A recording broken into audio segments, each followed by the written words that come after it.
Okay, so tonight we're going to talk about your in-ear monitor mix. This was something that when Yuka was here during our team workshop, if you were part of that at the end of March, he brought a lot of great valuable information to our teams. And one of the things he recommended was that we did a kind of overview or crash course on in-ear monitor mixing. How many of you do not put everything in your in-ear mix? And I'm going to raise my hand too, because on Sundays I don't have everything. I put 75%. Okay, I've gotten better about this since Yuka was here, but he brought up the point that when you can't hear what's happening with your team, you know, we've come such a long way with in-ear monitors rather than floor wedges. Have you ever like played with floor wedges? Okay, God bless all of you because it sucks, right? But I'll give you one of these too. With the technology switch, there's pros and cons to both. The con of in-ears is that because you can customize your mix, now you can mute whoever you want to, which feels like a blessing, and sometimes it is. When someone new's joining the team, or if someone on your team's just not cutting it, you know, it can be distracting. You're like, or if like you ever had like a mic left out on the row and you're dying because you can hear the first 3 rows of people talking or whatever. I've had that happen. And so it's great to be able to mute what you need to mute. But with that means we lose some of that like dynamic understanding, because we can pick what we want rather than who's present with us. So I want to go through a couple different things. So I'm going to talk to you about some essential things that I think are essential in your mix every single time, things that are just some like tips and tricks I've learned over the years. And then we'll talk about some other things, and then I have some goodies for you if you'd like them. And then what else? Team, if you're watching this video back and you need any of the things I'm talking about handing out, you can just come find me and I'll get it for you. What's so funny? She's doing a Zoom or something. Good. Okay, so essentials. When I make my mix, first of all, we updated our Kling tutorial. So if you've not seen the updated one, it's on our CLF Worship YouTube channel. It talks about features in like with all the updates. You may need to review that. I have learned that there are a lot of people who don't even know how to save their mix on our team actually, like properly. Dave's like, it's me. But you need to know so that your mix just gets better and better and better, because every time that you play, you can just tweak it and it gets like more refined as you go. So some of the things that if I was starting with a mix from scratch, because I've deleted my mix before, some of the things that I make sure in there, or that like, I don't know, maybe it's Sunday morning and my mix is like been accidentally deleted. I'm gonna make sure that I have something that gives me rhythm and something that gives me pitch, okay? And so honest to God, depending on who's scheduled determines what those things are. Because if we have a weaker acoustic player, acoustic could fulfill both of those things. But if our acoustic player isn't great at rhythm, I don't want that in there, because now that strum pattern is gonna jack up my rhythm. I'm weak at rhythm, so I need someone who can really like hone the rhythm. We have the blessing of the click track, which is really awesome. So that can help with that. A lot of people think that your click needs to be the loudest thing in your mix. It doesn't have to be. There are a lot of professional musicians who would say your click honestly should probably disappear when the band is playing full, and your drummer should be the one who has the click like screaming. That's okay. It's up to you and your preference. I like the click loud because I struggle with rhythm, and so if anybody else is off, and because I have to my position right now, that changes things. I've got to be able to stay on, or else we're all like going somewhere else. For pitch, I love the bass. I turn the bass up way loud in my mix, right? But it is not the best indicator of pitch. If it starts a song, sometimes it's such a low frequency, or those tones can like muddy over each other, and now you can't figure out what the pitch is, or you're singing in a different key, and that's no good. Same with pads. I love the pad, but if it's to start a song, the pad is not gonna tell me what key I'm in. That's not a win. So for me, at least for the way our team operates, keys is this instrument because it's like a really clear pitch. Usually that's where the MD is sitting anyway, so I know if the rest of the band isn't following them, they're gonna continue to play and lead the team well. Electric guitar is also really great for pitch because they play in a register that cuts through the mix. Usually that frequency, it's a higher pitch than other instruments, so it cuts through my mix really well. So that's another instrument that if I need like a pitch resonator, that's what I'll choose. You definitely want all of your leads in your mix. So anybody who's leading a song, I need to be able to hear them, because if they miss a cue and we got to start over, or if I need to sing what they're singing now, or if I'm singing BGVs, I need to know when to come in or how to shape my phrasing or what I'm doing there. So I want to make sure I can hear whoever's leading a song. And then I'm definitely going to make sure that I have the MD and any other talkback mic in my mix. Because if something's wrong, I want to be on the inside of like, there's nothing worse than like something's happening and you're like, I don't know what's going on, but I'm just going to trust the Lord right now. Like, I want to know.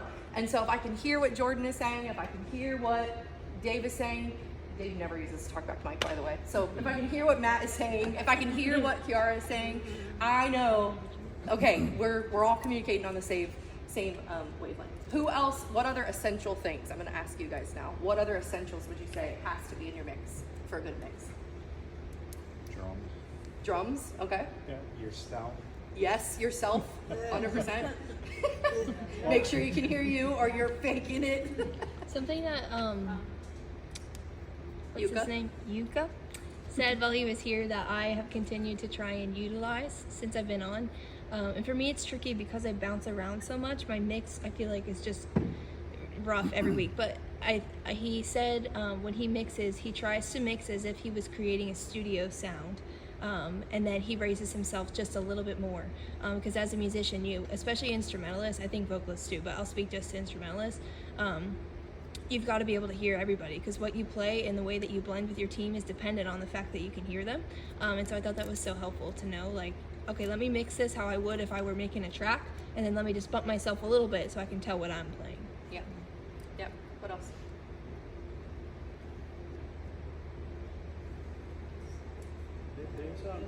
There's the way that I mix my ears, I consider a lot the bleed that comes in from the room. So I usually have no instruments because I'm gonna hear them anyways. I have the keys, the acoustic, the click that makes my eye twitch. I don't want it that loud. I'm with you. I want my head to bleed. And the vocalists. So that's because I still listen to everything. Because the in-ears that I have, they get a lot of bleed in. So we're gonna that's talk about something that I too. consider. Okay. Awesome. Okay. I think that can work. I would caution against not having any instruments all of the time, 100% of the time. And this is for how your part coincides with someone else's part is really important. And this happens a lot instrumentally, but vocally this can also happen. Kiara and I were actually talking about songs the other day where the vocal line matches like an instrumental line, and as a vocalist you can take the creative license and sing your phrasing however you want to most of the time, but when the melody matches what an instrument is playing and you deviate from that, it feels really janky to everybody else listening. And so if I can't hear when Matt is playing that riff or when keys are doing that thing, I'm not gonna know how to exactly like sync up my phrasing or timing, and that can be confusing for the people in the room. And that's not for every song, but some songs do that. So just like think about that when you're mixing as well. I would even say like the harmonies. Yes. Singing a cappella, your harmony can be different than when you add the instruments. Yes. So that's A lot of times our harmony parts are like the 1, 3, and 5. If you can't hear the chord that the band is playing, or if they change a chord or they add a walk up or walk down, sometimes one of the parts will go to like a perfect fourth instead. Or if you don't know the intervals, they'll just change a little bit based off how the musicians are playing. So it's really important that you can hear kind of what's happening. Especially during ministry time, because there's a lot Yes. of times that we play songs that you might know really well, but the band's not playing the exact progression. Yes. So the That has happened parts change so just a many little times. bit. Yeah. I would say weekly Yes. we do that. There are a lot of times the band will simplify a progression, or the MD will, and vocalists try to sing a part over it that they know, have memorized, and if we're not playing the same progression, it sometimes doesn't work. And I'm always like, please don't do that, stop it right now. So anyways, okay, some tips and tricks. One thing that I have gotten better about is panning my click or my guide or the MD. A lot of times, so this kind of goes back to what David was saying, a lot of in-ears either do or don't allow for ambient noise. And we don't have ambient mics in the room. That's something that I've been talking with Jordan about to hopefully get. But you've probably seen a Worship Fails video where the ambient mics ruined the mix at one point. Getting active, my watch says. So anyways, I like some of the ambient noise, especially when I'm leading the room. I like to hear how people are responding to what's happening. When I wasn't like leading worship, if I'm singing BGBs, I'll leave both ears in until a song that I'm leading, and I'll take one of my ears out because I want to hear if the people are responding to what's happening. And if my in-ear specifically like cancel noise, and so if that's the case, I might be like, yeah, sing it out, and nobody's doing nothing, and that would be weird. Or if they're really, last week in Who Else, the bridge of Who Else, people were singing that junk at the top of their lungs. I was like, do it again. Because like the people got it, and when they get it, like let them go. And so it's really helpful if you're going to take an ear out to pan your click and MD and guide so that it doesn't bleed out into your mic if you're vocalist. This doesn't work, Kiara was saying, for like drums, right? Drums, you need your mix in both ears because the drum I pitch think is just any too loud. instrument it doesn't work. I would recommend against, but Yeah, vocalists, it really just depends on. I know like Matt plays with one ear out often to hear the ambience of the room. Not anymore. You don't I anymore. stopped doing that Okay. because I have a stereo rig. Before stereo, I hated the both ears Yeah. in because it just sounded ratchet or whatever. But with stereo and then having things mixed properly and things to clean, Yeah. I want to keep both Both in. in. Okay. Yeah. So it just really depends on how you run your mix, but just ideas. Use the 3D feature. I can't tell you how many times I've gone back to the board because I'll walk back there sometimes. There's a pitch wheel, by the way. And so on songs where I'm not sure if I'm like hitting it or I feel insecure about it, I'll go back there and ask Jordan to put the pitch wheel on so I can see how close or far I am to the pitch. So vocalists, I look at yours too, FYI. But, and you can, if you ever want to see it, I'll show it to you.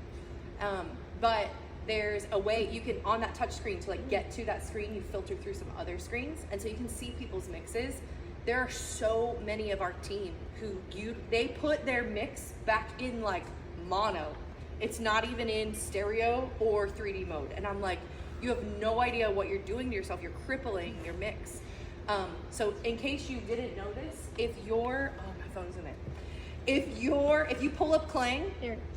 thank you.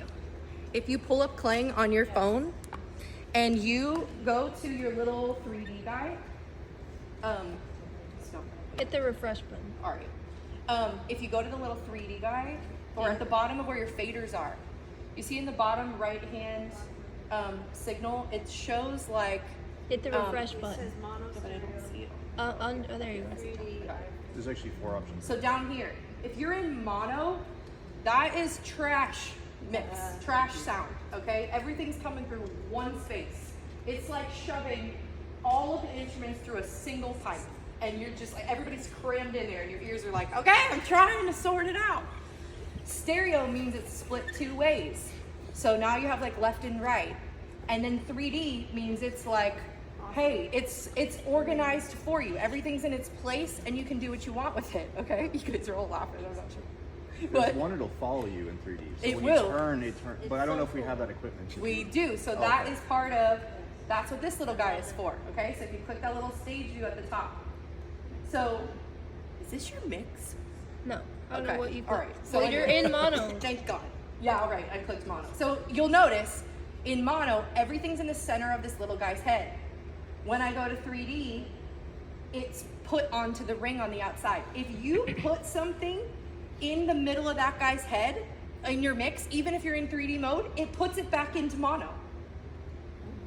So a lot of people will move their stuff there. They're like, oh, it's really clear. I'm like, yeah, because it's just shooting through the pipe at you. Like, it's put- not organized. I put my click mono. Okay, I hate it. I'm just, again, preference, but I would challenge you to play with the feature. If you put it, if you notice in stereo, there's like a left and a right on the ear. If you put things on the ear, do you see the 2 little dots on the ears of the dude? If you look at your device, it's a little clearer. There's 2 little dots. That's putting something into stereo mode. And if you put it on that ring, now like Matt was saying, it's in 3D mode. So when your ears are in, if you turn your head, right, it positions it according to how you're standing. So you see the guy's nose, you see where he's at. And this is, the reason for this is because when you were with floor wedges and you played in a group, if the drums were over here, the drums were super loud on my left side. And let's say all the vocalists are over here, I hear the vocalists on my right side. And if you turned this way, then it would flip, right? Because of how you're standing. When you mix it on that ring, it organizes it in that way so you get more of like a full body sound as if you were playing with a room of people rather than if you were just shoving everything through a wire in your ears. So Yes. how are you like getting it to follow you? Do you have to keep your phone on you and then you're turning? And No, the phone so is- it will follow, it follows the space of the guy's head on the diagram. So it's not going to, if I walk to the back of the room, it's not going to move the things further from me. There's an if option that to do makes that. sense. If you literally turn around, I'm gonna flop. It'll flop the sound. Yeah, we don't this have way. that part. Yeah, there's Which would another be option really for that. cool. No, there is. It'll do it. But you've got the option to place your drums over on the one side so that you hear things in proportion to how you're standing on the platform. I don't like that, but I do like organizing things according to like the view or like where they're at. So like my mix, if you click this guy again, if you click stage again, all of these are lined up in the center. I tell people this when I do their infuse orientations. Think of this like a shelf. Everything that is further to the front, if I have a shelf here and I like put this pen here in front of the speaker, you can see the pen first and then you see the speaker. If I do that, I see the speaker, but I gotta get past the speaker to see the pen. Do you see what I'm saying? It's the same thing with your sound. So if the bass is out front and I have my lead mic down here in the bottom, what do I have to get through to hear the lead mic? All of the bass frequencies. And I can flip those. So often someone will turn up their microphone really loud and be like, I still can't hear myself very good. And I'll go to this screen and move whatever they're trying to turn the volume up on up to the top and in the center of this screen. And now it's cutting through your mix so much clearer. You got everything in one line. This is not my mix. Mine is all over the place. Yeah, okay. And I have usually keys, the lead mic, and my click are right up So on front that and line, center. in the top. Correct. It would be like Okay. way up here. I would like move something way. Oh, I see. These two, so you'll see this is pads left and right because they're running stereo through playing right now. So you can see it's actually going to tie them together. It doesn't undo them. So I can't separate them from each other. Does that make sense? Anyway, so play with that feature. It is much easier to hear than it is to explain, but it can clean up your, this is where if you're thinking, I only like 3 things in my mix, put everything in your mix and put the 3 things you like in your mix up at the front and the shelf. Because now you can hear your whole team, but the things I like are the things I hear loudest and clearest and up front. Does that make sense? What you did with that line grade is the same thing I would technically do with this. Yes, but so it moves it around, but it doesn't put it quite as forward until I go to that shelf view. And how did you get to the line is on stereo? It's stage, you just click it a second time. Oh, okay. So each of these buttons has 2 Oh, features. Okay. Okay? Yeah, I don't use that one clearly. But it's amazing. This is where, like the updated Kling tutorial, I know you've already understood Kling and you're like, I got it, I don't need help. But you can mess with it in demo mode at home. It's not our team. But you can watch it and like do it again and again and again and get better and better and better at it. What is so fun? Okay. Moving on. So that's the 3D mode. Leave 6 to 8 dBs of room in your mix. So this is twofold. One is on your pack, unless you're like drums. I turn my pack up to 10 and then I crank it down like 2 or 3 clicks. And the reason for that is anything that's running at 10 all the time or like max volume, the signal could in theory get distorted. And we don't want to do that. You're going to get the best signal at like 80%, 75%, somewhere in there. Okay? That's on your pack.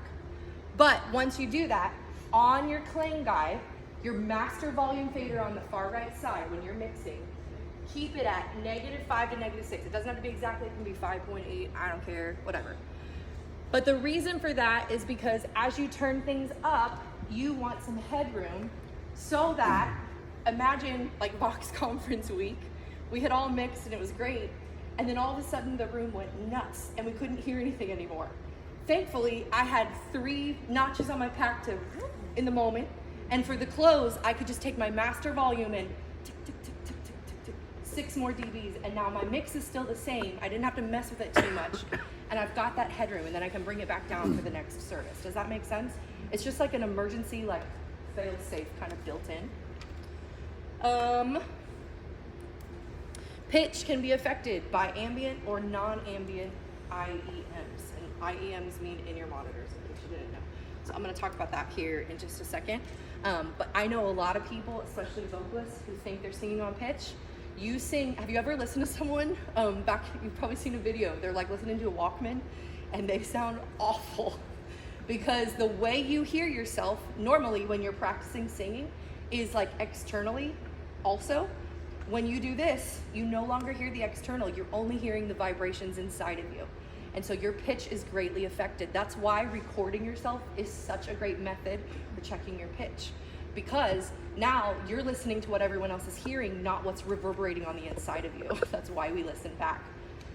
Musicians don't have the there is something about like playing and then listening separately because it's hard to do both things at the same time.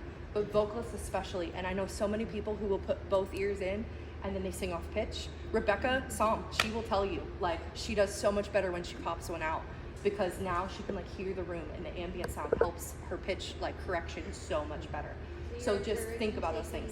I'm not encouraging you necessarily taking it out. I want you to do what you need to do, but be mindful of that because there's a way to correct it by listening back and articulating your pitch. Yes. So Aaron. what I do is I always used to take one out. You sing too. No. I always used to take my right ear out. Yeah. But what I ended up doing was I laid my left one in and I take Pop the right it. one out just enough Yes. that I can hear external Ambient noise. sound, but I can also get a faint Yep. what's happening in the right. So there's, Highly recommend. depending on your in-ears, you can like break the seal and just let it like hang out right here. Is an option. These, like the custom fit ones are a lot harder to do that with because they're either in or they're not. And they cancel all the noise, so I usually just leave it out. It also takes me a lot longer to get it out. And so I'm And to like, put it back in. come on! Like, but yes, so just, there's a way, Sarah, that was a great question. You do not have to pop an ear out, but you do need to be aware of how your pitch is impacted if both ears are plugged. So a way to practice that is to go home and record yourself when you're practicing at home. Practice with your ears plugged or your in-ears in and listen back to the recording to go, am I flat or am I sharp? Do I need to adjust? Do I not? And you may need to do some exercise. Go, okay, I'm innately sharp or I'm innately flat or here's where my trouble, this spot of my voice tends to get pitchy. Here's what I need to do. Rebecca would be a great resource for this because she has remedied this so well. And she knows her weakness is in her chest range. She's much more of like a higher singer. So when she gets in her chest voice, she tends to get pitchy and she will ask me about it. She's trying it 1,000 different ways and she's recording herself back and listening to it and just being really honest about evaluating herself to make it better. And that's really at the end of the day, the best way to go about it. So thoughts, questions so far? All right, we're gonna keep going. Save your snapshot for each type of service. So this is something I haven't talked about before. My mix has, you all should have at least one. That's where your name is listed on the, where you save. You erased your name, good. Dave has erased his name. But for things like, if we're closing a service and there's only like 2 of us, I have a mix on there. I have one called like duet because it's a smaller group of people. And so my mix needs to be very different. If I'm doing, when we have like 2 electrics versus no electrics, I have a no electric guitar mix because the mix is so different when we do that. And so you're able, if you need help doing that, I can show you how to do that, but you can create another mix. Kiara does this for each instrument that she plays. So she has like a lead keys MD mix, she has a drum mix, she has a pads mix, she has an acoustic and vocals mix, because that changes based off where you're standing. A bass Not mix, yet, Aaron. Maybe I do. Okay, here's something that's really important, especially if you're gonna pop an ear out. Mix with both in-ears in. Do not mix with one out because you actually have to turn the volume up significantly more to hear with just one ear. So you wanna mix with both in to make sure it's not too loud and damaging your hearing, and then you can pop an ear out if you're gonna do that. Does that make sense? Don't mix with just one in. And You're gonna this might, blow your you ears might have this point later on, but You're good. when you're mixing, test your instrument Loud. Like play. You'll hear me sometimes when we're mixing, and I probably mess people's stuff up. But like I'm plucking my bass as everybody's going Yep. through their progression because I want to hear how it matches with my That sound. thing. So Yep. that's important Yep. Yeah. Don't be afraid if we're like, hey Dave, check your snare. If you're like ting ting ting ting, like playing your instrument while he's doing that, that's okay. I'll sing in my mic sometimes while, hey, can you play your keys? Da, da, da, da, da, da, da, to make sure my voice and that thing are still like relatively where I want them. So great point. Better gear makes for a better year. Like that's a saying I've heard. Can we get ultimate Yeah. So I do want to talk about that a little bit. I have not given out in-ears to anybody except for when they've joined the team. So this is me saying, if you need a refresher pair, raise your hand. If you're like mine or dying. Anybody? Yes, you have. When you started on the team, you got ears. I did not take it. No, because I no. I see I don't do it. Because no. Do you want And you cyan got me headphones, I'm happy. I don't or black? They're more of a black. need- you know, headphones. Yeah. No, really. Take a picture. Okay. I'm not probably not. Just Dave. I'm probably not gonna use You might need both. Anyway, all of that to say, I did the math for you guys today because when I got my new ears 2 years ago, it was so great. I loved it. Custom in-ears, if you want a really good pair, $15 a week for a year will get you really good in-ears. I will recommend the people. I'll take you for your custom in-ear molds for your ear. I'll walk you through the process if that's what you need to do. It's more to customize them, but for like a plain color and what you need, and they'll mold to your face. So worth it. But one of the things, and this is part of like taking care of them, is a lot of people keep them in the box. There's nothing wrong with that, but we live in a really humid state, and the humidity corrodes the wires that carry the sound. So if you do not have a case for your ears, I have cases that I bought so you can have a case. And I also got you a humidifier, like silica pack. You can reset these in the microwave or out in the sun. They're orange on the inside. There's like little orange beads. And when they've been exposed to too much humidity, they turn dark green. So you'll know, oh man, my wires are probably gonna need replaced soon. But what happens is your wires on the inside start to corrode from the humidity or the moisture, and then a lot of people will be like, my ears are broke. And often the ears themselves are not broken, it's just the cable, and the cable's super cheap to replace. So like these ears were like $1,000, the cable is like $12. So like instead of going to get new in-ears, you can just get a new cable, and I had to do that last year. But it's important that you put them away. A lot of people I see will roll them up and just leave them in the back. That's not good. And I trust me, sometimes I get lazy and I will just throw them on my desk, and I really shouldn't. When you wrap them, you should really use the 2-finger rule. Don't pull on them, because this connection is like how it works. You know the deal. When the cable into your TV is like shorting, you just have to get a new cable. And if you damage that port, forget it. You got to get a new TV. There's no way around it. And these are so small, like they're pinholes, right? You guys have assembled the in-ears before. So 2 fingers, put them in the thing, and then loosely wrap the cable. So often you'll get a short. You know when you play your phone in the car and you got the cable, the adapter? I do. It goes out so quick because I'm always messing with it. Don't mess with where it connects is where it's the most sensitive. So 2 fingers, and then like right here and right where it connects are like baby it. Take care of it. Do due diligence. Anyways, but get yourself a case. Put a humidity thing in it. The ones from 64 Audio come with it's called a decanter, like it keeps the stuff out, and they have a vacuum too. I'm not going to vacuum, but if you clean your ears, you'll have clean in-ears. Some of y'all's in-ears back there are disgusting. Y'all need yeah. some Q-tips, okay?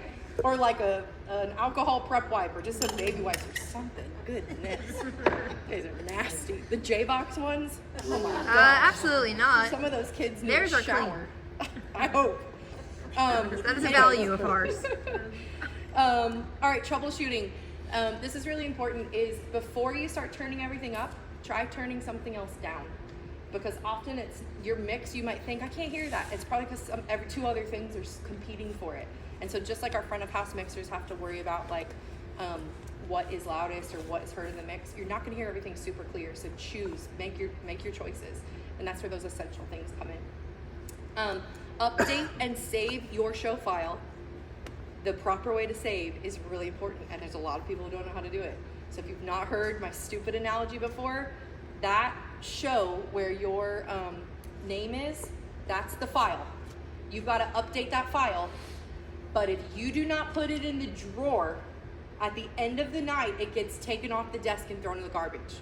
If you don't know what I'm talking about, find me or Kiara or someone else who knows how to mix or save their stuff, because you're probably not actually saving your mix. And so when you open it, you're just getting whoever's mix was there from the week before. And then for Unity, this was something Yuko brought up and he talked about. He's like, you guys don't have everybody in your mix. I can't tell you how many times I will say something in my mic and people don't respond. And I'm like, okay, that speaks a lot about you, actually, because you think that you know better than the person leading the team. And I don't say that in like a haughty way. I say that in whoever's leading. If Claudia's leading, if I'm leading, if Kiara's leading, if Marissa's leading, whoever. If Aaron leads worship one week, you should be able to hear that person because they are leading the room. He's like, absolutely not. But I'm just saying, like, it's important that you hear them. The other thing is, you want to make sure that it's important to hear your team. And Yuka brought this up. He said, as an organist, he likes to hear all of the BGVs. I'm guilty of this. On Sunday mornings, on Thursdays, I have to like listen and make sure everything's good. But on Sunday mornings, I will turn off all the BGVs who aren't leading a song because I don't need to hear that and it's just clogging up my mix. But he was talking about how he plays his instrument is impacted by how harmonies come in and how they play. If only one part comes in, he's gonna play a little bit more dynamically than if all the harmony parts were in. He's gonna know how things are building, especially if you're playing, if there's like last week, Kiara was saying there were 2 acoustics, so she was listening, she had Jose turned up a little bit more so she could match his strum patterns. 2 electrics is a whole different ball game than just one. And so being aware, keys and pads, like all those things, we've got it, vocalists, you need to be able to hear each other. Bass and drums, like that's what makes the difference between really pretty good musicians and like really great ones is they're listening to each other. And this team is, Yuka said this, he's like, your team is awesome. They're really great musicians who have a passion to worship Jesus. There's 0 egos on the team, which I love. But he said they're learning how to play with one another. We're learning to function as a unit rather than a bunch of volunteers who serve at their church. And I want to grow us in that way. And so one of the ways we do that is with our intermix. It's a really simple way to fix some of that. So questions, comments, things that have been helpful for you, etc. I have a question. Yes. Okay, so then when you're saying like that you'll have different snapshots depending on what you're doing, so like I have a singing one and a piano one. Mm-hmm. Okay, when you go to load it, do you Yep. press recall or load? I always press load. So I think load is up by your name Yeah, and recall is for the mix itself. yeah.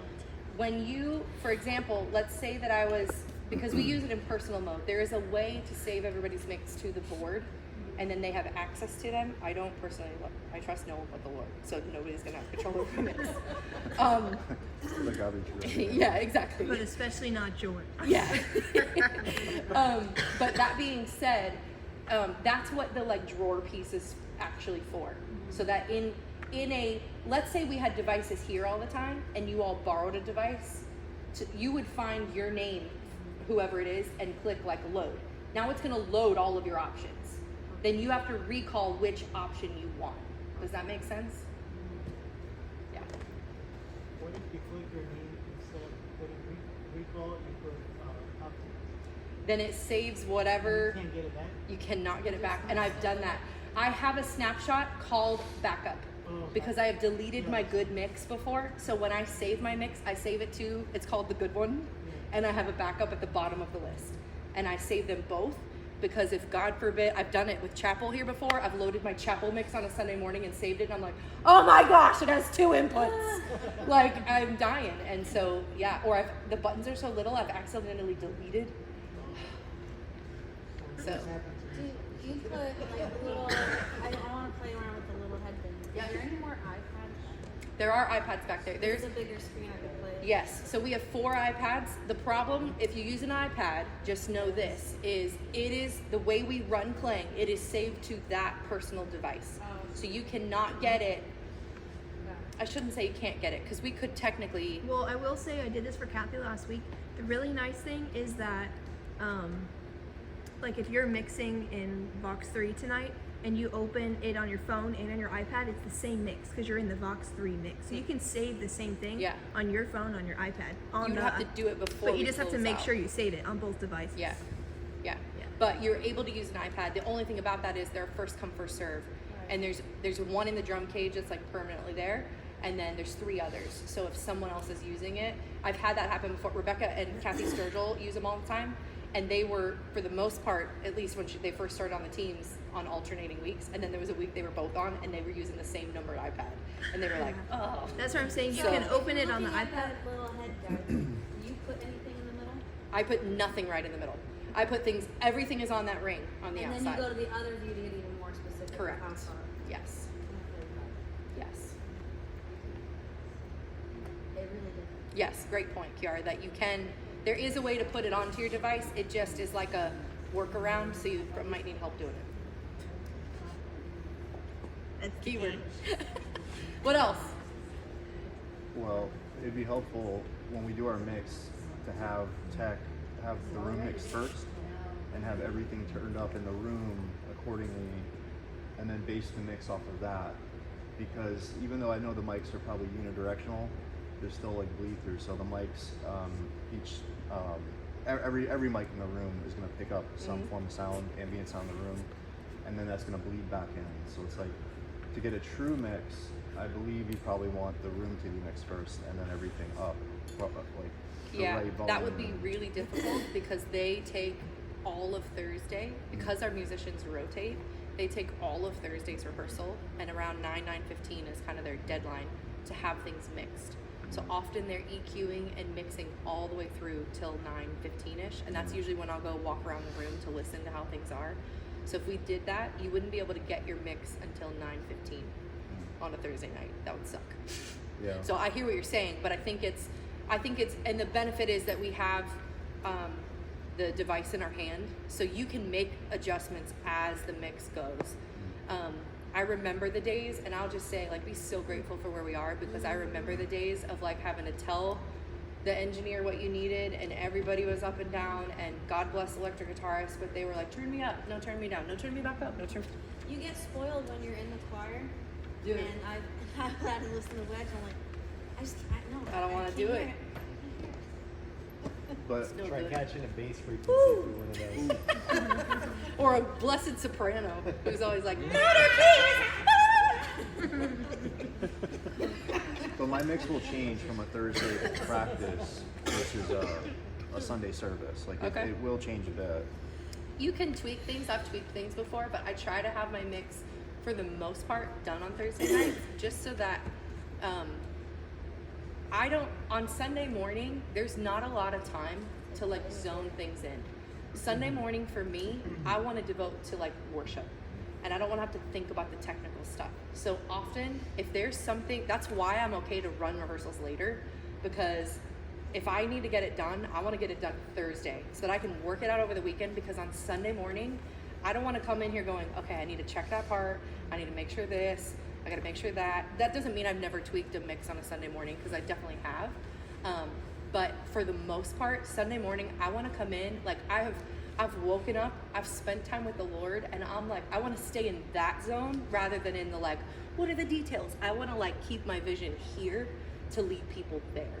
So I would just encourage you to like do all that you can to like, Sunday morning is what it is. We can't, like, there are times she gets so annoyed. She'll be like, you didn't hear that? Like, very rarely do I call things out on a Sunday morning unless they are like not good, and I'm like, we cannot go forward with that. But often I will just wait till like Monday, because Sunday's not the time to give like corrective feedback. I want you all to have like your morale high and your eyes on the Lord and be excited about what's coming. If I went around after rehearsal on Sunday mornings and was like, Aaron, you sucked this morning, fix that, he's gonna come out and be like, I don't even want to play. Like, I messed it up, I don't know what I'm doing. Or even if he does play, he's gonna play non-confidently because just do is the it right? opposite. Is it not? Like Like, you said. yeah, So. exactly. And then like that's not a win for anybody. So I would oftentimes on a Sunday, if I'm hearing something, unless it is like super critical, like, hey, we're not playing the right chord, we gotta fix that. Or, hey, you don't know the words to your song, I'm gonna sing it with you. Like those kinds of like really big errors, often I'm kind of like, okay, the Holy Spirit's gonna be here and love covers a multitude of sins. And Monday morning, you can ask Kiara and Jordan. I'm super critical. Come to a meeting on Monday morning. You're welcome. You don't want We to. start at 8:30, 8:15. They're spicy. So, what else? Anything else? Last call.